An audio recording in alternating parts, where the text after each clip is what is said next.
रेशम जैसे चमकदार बाल किसको नहीं पसंद।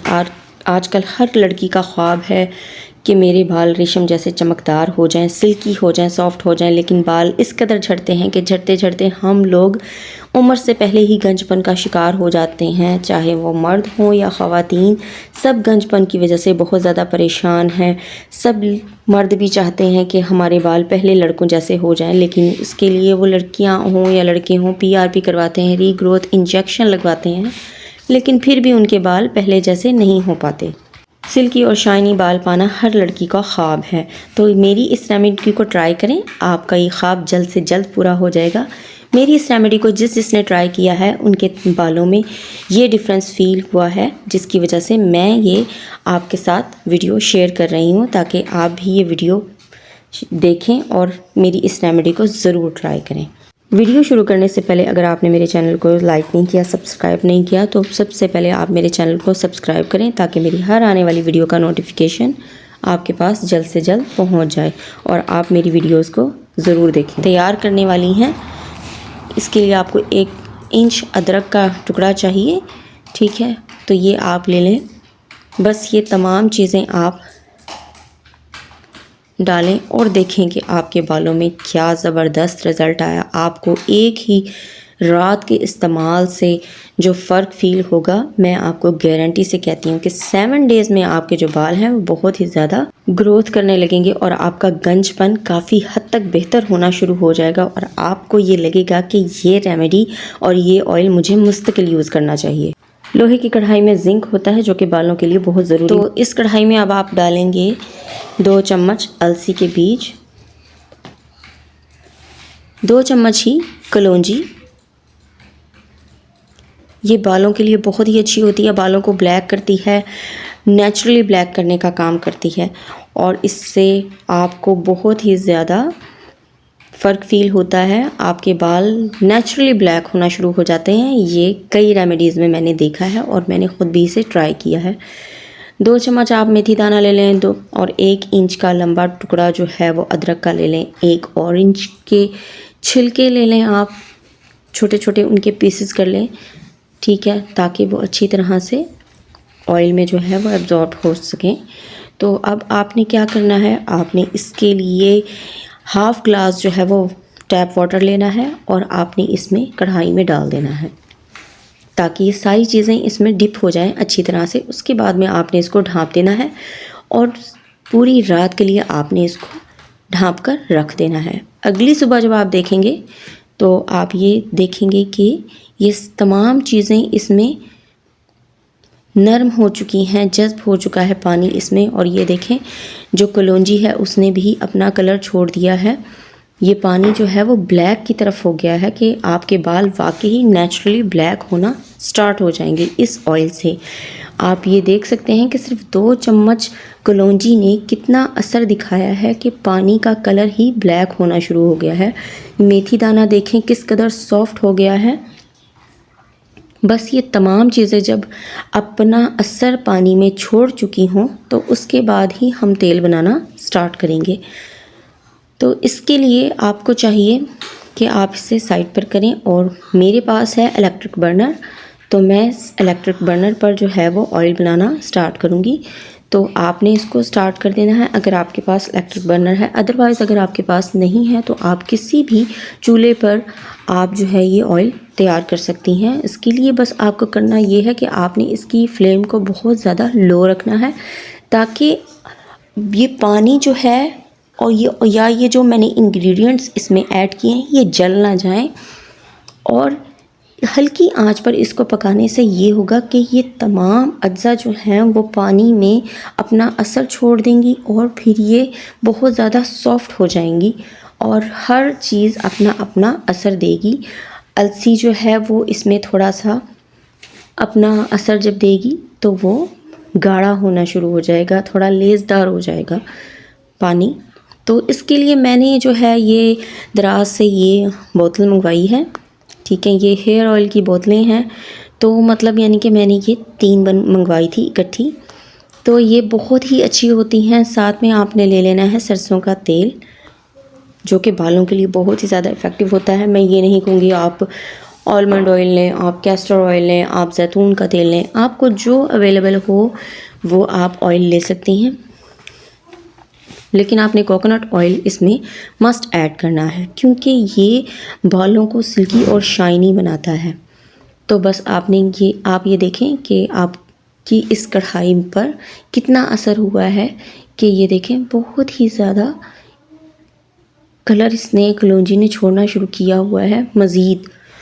तो अब हम फिर इसको ढाँप कर रख देंगे, और वो भी 300 पर, बस इससे ज़्यादा नहीं।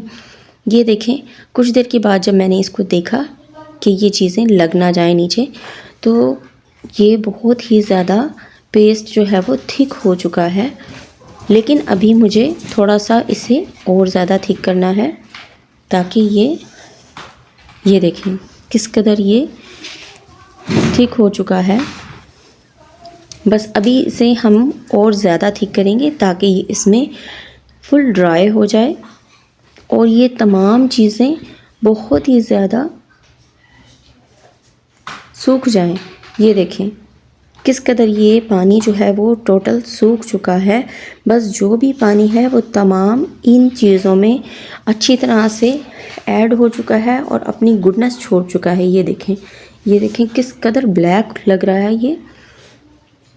बस इसी तरह से आपने इसको लो फ्लेम पर पकाना है, ताकि इसकी जितनी भी गुडनेस है वो इन चीज़ों में से निकलकर बाहर पानी में आ जाए, और पानी जो है वो जज़्ब हो जाए, बिल्कुल रहे ना, क्योंकि हमने अब इसमें ऐड करना है ऑयल।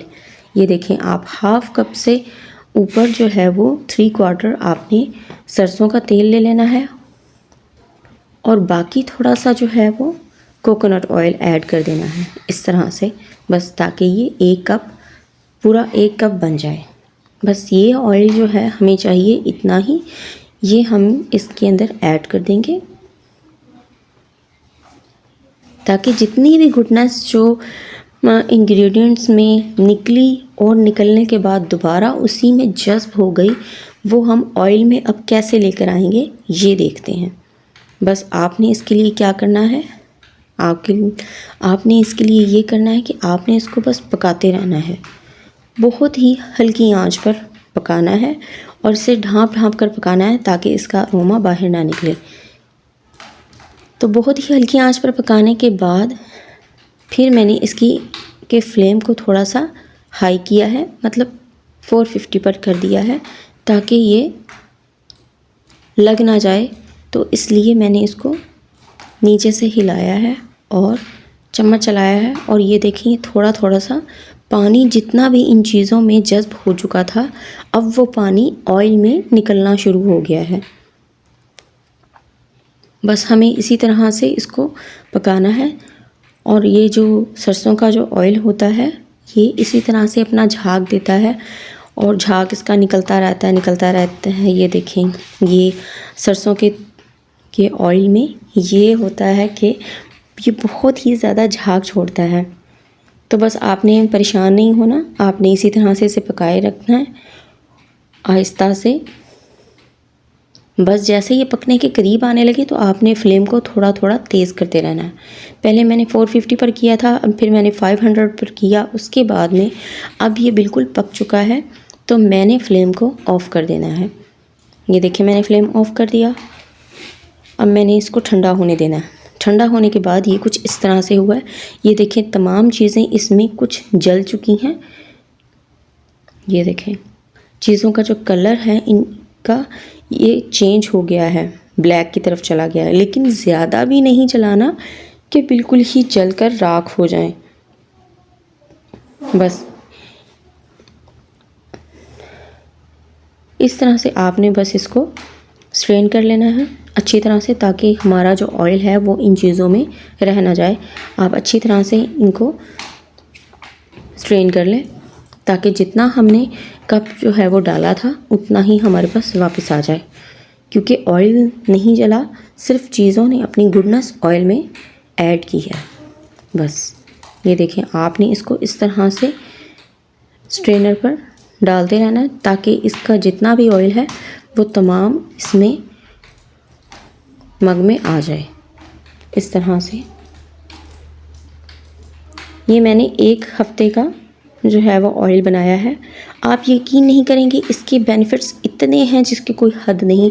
आप इसे एक रात लगाएं और अगले दिन सुबह जब आप अपने हेयर्स को कॉम्ब करेंगी तो आपके जो हेयर्स हैं, अगर आपके 100 या 150 के करीब आपके हेयर्स उतरते हैं तो आप यकीन नहीं करेंगे कि आपके जो हेयर्स हैं वो अगले दिन आपकी फ़र्स्ट वॉश में ही आपको फ़र्क ये फ़ील होगा कि आपके 10 या 15 हेयर्स उतरेंगे। उससे अगले दिन जब आप इसे यूज़ करेंगी तो आपके वो 10 या 15 हेयर्स भी कम से कम 4 या 5 हो जाएंगे। ये जादुई ऑयल है जो मैं ख़ुद यूज़ कर रही हूँ और मैं बिल्कुल गंजी हो चुकी थी, लेकिन अब अल्लाह का शुक्र है इस ऑयल ने मेरी ज़िंदगी बदल दी है। तो आप इसे ज़रूर ट्राई करें, ज़रूर बनाएं। मेरी ये विश है कि आपके बाल भी बहुत अच्छे हो जाएं, क्योंकि आजकल ये बहुत ज़्यादा प्रॉब्लम है। अब मैं आपको बताती हूँ कि आपने इसे लगाना कैसे। आपने इससे ओवरनाइट लगाना है। आपने ऐसे नहीं करना कि आपने सिर्फ नहाने से पहले इसको यूज़ किया और उसके बाद में फिर आपने 1 से 2 घंटे के लिए ऑयल सर में लगाया और आपने सर वॉश कर लिया या आपने शावर ले लिया। ऐसा कुछ नहीं करना। आपने सारी रात बालों में ये ऑयल लगा रहने देना है और फिर उसके बाद में अगली सुबह में मॉर्निंग में आपने ये वॉश करना है। आप इस वाली बोतल में अगर आप ये ऑयल डालते हैं तो आपको इसके इतने अच्छे रिज़ल्ट मिलेंगे कि आपकी कोई भी ऐसी स्कैल्प का कोई भी एरिया ऐसा नहीं होगा जहाँ पर ऑयल नहीं लगेगा। इसकी मदद से आपके सारे सर में जो है वो ऑयल बहुत आसानी से लगेगा और आपके हाथ भी नहीं थकेंगे और आपको बहुत अच्छा फ़ील होगा। बस ये ऑयल बनाएं और मुझे दुआओं में याद रखें कि मैंने बहुत अच्छी रेमेडी आपके साथ शेयर की है। आप जो है वो इसे ज़रूर ट्राई कीजिएगा और मेरे चैनल को सब्सक्राइब कीजिएगा ताकि मेरी हर आने वाली वीडियो का नोटिफिकेशन आपके पास जल्द से जल्द पहुंच जाए। अल्लाह हाफ़िज़।